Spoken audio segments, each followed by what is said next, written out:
in a quaint village beside a sprawling forest. A curious girl named Clara was always enchanted by tales of mystical creatures and hidden treasures within the woods. Despite her parents' warnings about the forest dangers, Clara's adventurous spirit was undeterred. One sunny afternoon, Clara ventured deeper into the forest than ever before, packing a small bag with bread, cheese, and her favorite book. As she walked, the trees grew taller and the underbrush denser. Hours passed, and as the sun began to set, Clara realized she had wandered too far from familiar paths. Every direction looked the same, and panic set in as darkness enveloped the forest, and nocturnal creatures began their calls. She quickened her pace, breathing heavily. Just as despair began to overwhelm her, Clara spotted a faint light flickering through the trees. Following it, she discovered an old, weathered house in a small clearing, its light casting an eerie glow.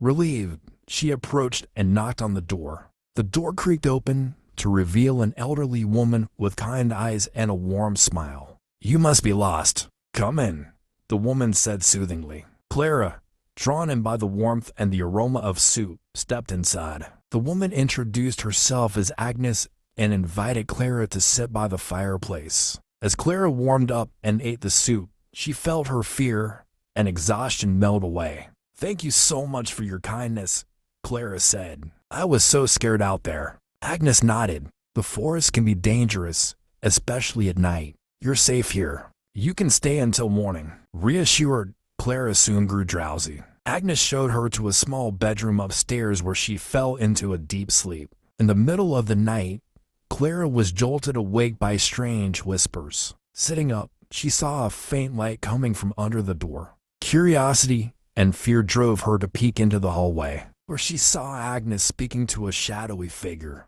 The whispers grew more frantic, and Clara's blood ran cold. She closed the door quietly, her heart racing. Suddenly, the whispers ceased, and Clara heard footsteps approaching her room. With no place to hide, she froze as the door burst open and Agnes stood there, her eyes now cold and menacing. "You shouldn't have come here," Agnes said, her voice chilling. "The forest takes what it wants, and tonight, it wants you." Clara tried to scream, but no sound came out. She turned to flee, but the shadowy figure blocked her path. Agnes's gnarled hands reached out for her. The next morning, villagers found Clara's bag at the edge of the forest. Despite their search, she was never found. The old house had vanished, leaving no trace behind. Legends of Clara's disappearance grew, warning others to stay away from the forest's deeper reaches. And so, the forest remained, holding its dark secrets and waiting for the next curious soul to wander too far.